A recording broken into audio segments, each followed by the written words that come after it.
लाई है। हिंदू कैलेंडर में महीने के 8वें दिन को अष्टमी कहते हैं, इसलिए आज आप भगवान कृष्ण के जीवन से जो 8 बातें सीख सकते हैं वो आप नोट कर लीजिए, आपके जीवन पर फिट बैठेंगी। पहली बात, आप अपने कर्म को सबसे ज्यादा महत्व दें, लेकिन फल की चिंता ना करें, यानी लक्ष्य तक पहुंचने की यात्रा का आनंद लें, लक्ष्य को हासिल करने के बारे में ही हमेशा ना सोचते रहें।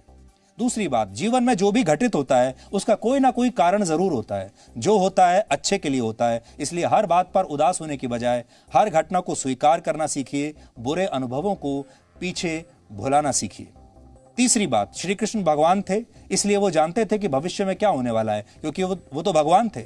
सब जानते हुए भी वो वर्तमान में जीते रहे और इसी हिसाब से योजनाएं बनाते रहे, उसी हिसाब से संघर्ष करते रहे। इसलिए कल क्या होगा इसकी चिंता छोड़कर आज जो है उसका आनंद लीजिए। चौथी बात, भगवान कृष्ण कहते थे क्रोध, लोभ और अहंकार नरक के 3 द्वार हैं, इसलिए इन तीनों बुरी आदतों को आज ही त्याग दीजिए और जीवन में शांति को अपनाइए।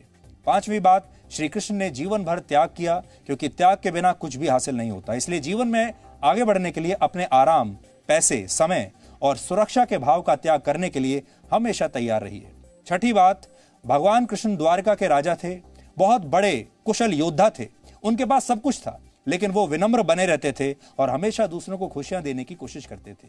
यही आपको भी करना है, क्योंकि बिना विनम्रता के बड़ी से बड़ी सफलता भी बेकार है।